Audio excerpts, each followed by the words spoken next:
नमस्कार दोस्तों, मैं अंकुर उपाध्याय स्वागत करता हूं आप सभी का एक बार फिर से अपनी नई वीडियो में।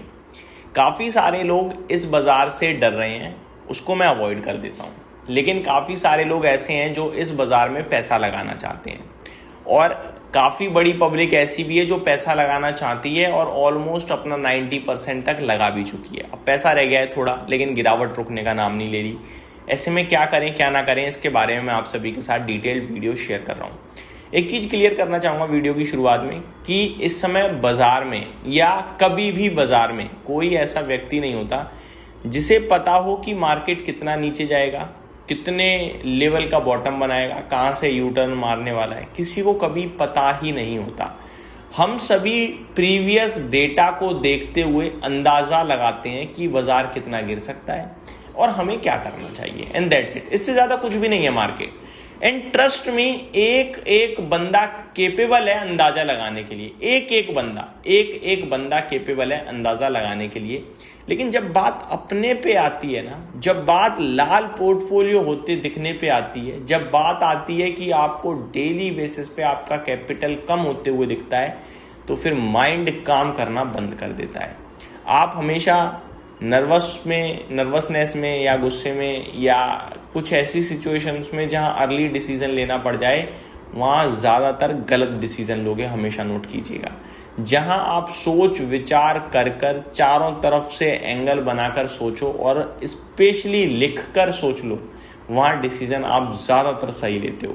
अब ये सारी चीज़ें बताने के पीछे क्या रीज़न है? देखो, पहला रीज़न, बाजार की गिरावट किसी को नहीं पता, आपको, मुझे या मार्केट में किसी भी तीसरे पार्टिसिपेंट को नहीं पता है। तो हम प्रीवियस डेटा को देखते हुए ही समझ सकते हैं। अब प्रीवियस डेटा क्या कहता है?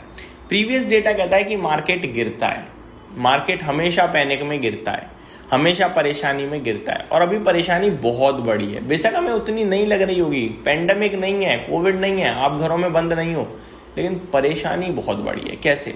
कच्चा तेल $109 खड़ा है भाई साहब। वही कच्चा तेल जो थोड़े दिन समय 2 महीने 3 महीने पहले आपको 65-70 रुपये डॉलर मिल रहा था, ऑलमोस्ट डबल प्राइजेस हो गए हैं। और कच्चा तेल एक ऐसा प्रोडक्ट है जो आपके इकोनॉमी के लिए बहुत इंपॉर्टेंट है। अगर $10 कच्चा तेल का दाम बढ़ता है तो आधा % डायरेक्ट इन्फ्लेशन ही बढ़ जाता है। ये तो छोड़ो, कितना बढ़ गया, $50 के करीब बढ़ चुका है भाई साहब। दूसरी बात, कच्चा तेल जो बढ़ रहा है वो इन्फ्लेशन बढ़ाता है, लेकिन अभी तक इन्फ्लेशन हम नहीं बढ़ने देना चाहते। हम बढ़ा रहे हैं लॉस अपना, यानी सरकार अपना लॉस बढ़ा रही है, तो वो इकोनॉमी पे डेंट आ रहा है, हम सभी को दिख रहा है। दूसरी बात, केवल प्राइस नहीं बढ़ा, सप्लाई डिसरप्ट हो रही है। हो सकता है देश में किल्लत यानी परेशानी भी देखने को मिले आपको तेल में, पेट्रोल और डीजल के मिलने में। अभी तक ऐसा नहीं हो रहा है, बिल्कुल फुल फ्लेज आराम से मिल रहा है, तेल आ रहा है भारत में, ईरान के साथ बातचीत है, आ रहा है, कोई दिक्कत नहीं हो रही है, पे ज़्यादा करना पड़ रहा है बस। तो अब मैं प्रीवियस डेटा देखूं, क्या कहता है प्रीवियस डेटा कहता है परेशानियां पहले बहुत तरीके की आई हैं और आगे भी आती रहेंगी। मार्केट है, ये ऐसे ही काम करता है। मार्केट की सबसे अच्छी बात कह लो या सबसे बुरी बात कह लो, वो ये है कि जब ये तेजी में होता है ना, तो ये बहुत भयंकर भागता है, और जब ये मंदी में जाता है तो गिरता भी भयंकर है। इसीलिए हम लोग इसको प्रिडिक्ट कर पाने में असफल रहते हैं ज़्यादातर। For example, market over bull over bear होता है, हमेशा याद रखिएगा, और न्यूट्रल रहता है तो कंसोलिडेशन में फिर वो बेकार हो जाता है, उसमें मज़ा ही नहीं आता। मान के चलो वो एक चीज है जो $10 पे परफेक्टली बैलेंस्ड है। 10 का एग्जांपल छोटा हो जाएगा, मैं बोलूंगा $1000 पे परफेक्टली बैलेंस्ड है। ठीक है जी, एक चीज है जो $1000 पे परफेक्ट है, लेकिन वो कभी 1020 पे ट्रेड करते हुए दिखेगा आपको, कभी दिखेगा 990 पे, इस तरीके से। ठीक है, जब बाजार ओवर बुल होगा तो वो चीज हो सकता है 2000-2500 भी चली जाए, मजा आएगा आपको। अरे भाई क्या तेजी है यार, यही है बस। मतलब $1000 का था, 2-2500 हो गया है, मतलब एक्सेप्शनल तेजी चल रही है। लेकिन स्टॉक की कमाई कंपनी की उसी रेशो में बढ़ रही है जो पहले बढ़ रही थी, लेकिन शेयर का प्राइस आपका डबल से ट्रिपल हो चुका है, मजा आ रहा है। ठीक है, लेकिन वो करेक्ट हो जाएगा जब बाजार एक कंसोलिडेशन में आएगा ना, वो करेक्ट हो जाएगा, वो वापस आ जाएगा 1100 या 1080 या 1150 ज्यादा से ज्यादा। वहीं जब बियर केस मार्केट आता है तो वो 1000 की चीज 600 भी हो सकती है, याद रखिएगा। तो आप मतलब ओवर रिएक्शन आता है मार्केट का। आप कहोगे ऐसे थोड़ी होता है, तो मैं एग्जांपल दे देता हूं। ट्रेंड है, इसका समय चल रहा था, ये 300 के पीई तक गया। जस्टिफाई कर सकते हो आप 300 का पीई? नहीं कर सकते।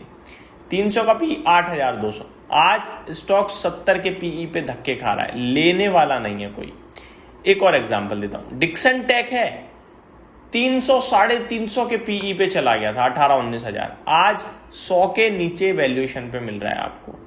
कोई लेने वाला है नहीं, धक्के खा रहा है। वैल्यूएशन का बड़ा गेम होता है भाई साहब। जब बुल केस आता है ना, तो वो स्टॉक कितने वैल्यूएशन पे जाएगा पता नहीं। एक और एग्जांपल देता हूं जो थोड़ा ज्यादा सस्टेनेबल लगेगा आपको, थोड़े लंबे समय से खराब हुआ है। RVNL 100 के पीई पे चला गया था, उससे पहले 30 के पीई पे ट्रेड करता था, आज वापस 47 के पीई पे है। यही खेल है सारा। तो जस्टिफाई कर पाना मुश्किल है। अभी बाजार गिर रहा है, निफ्टी आपका 18-19 के पीई पे आ गया है, 20 के नीचे बाइंग अपॉर्चुनिटी होती है। निफ्टी के वैल्यूएशन खुद अपॉर्चुनिटी है इस समय, लेकिन ये जो सिचुएशन चल रही है ना, इसमें अर्निंग्स घट जाएंगी।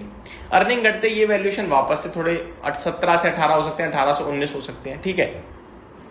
लेकिन आपको ये समझ में आ रहा है कि यार सस्ता तो हो चुका है, अब कितना सस्ता होगा ये नहीं पता। बियर केस में हो सकता है 15 के पीई तक चला जाए निफ्टी, हो सकता है 16 के पीई तक चला जाए, लेकिन आपको समझ में तो आ गया ना सस्ता चल रहा है। अब ये सस्ते वाले फेज में आप अगर एक्यूमुलेट करोगे तभी तो पैसा बनाओगे। आप सस्ते फेज को अगर डर के निकाल दोगे और महंगे फेज में वापस आओगे, तो वो तो फेजेस आते ही रहेंगे मार्केट में, आज नहीं तो कल। तो आपको ये गोल्डन टाइम है, समझना चाहिए। पैसा लग गया है, अच्छी बात है, नीचे ही लगा है आपका, टेंशन मत लो। यहां से और गिर सकता है, लेकिन बढ़ेगा यहां से, ये आपको पता है। मार्केट में यही है, आपको ये डिसाइड करना है कि मैं जिस जगह एक्शन ले रहा हूं क्या वहां से ऊपर जाएगा। अगर यस तो फिर डालो, सिंपल। तो ये मेरी तरफ से आपके लिए एक सिंपल अपडेट थी, और मैंने मार्केट का डेटा और मार्केट को बहुत सिंपल सरल भाषा में एक्सप्लेन करने की कोशिश करी। उम्मीद करता हूं आपको चीजें समझ में आई होंगी। Thank you so much for watching this video. Have a great day guys.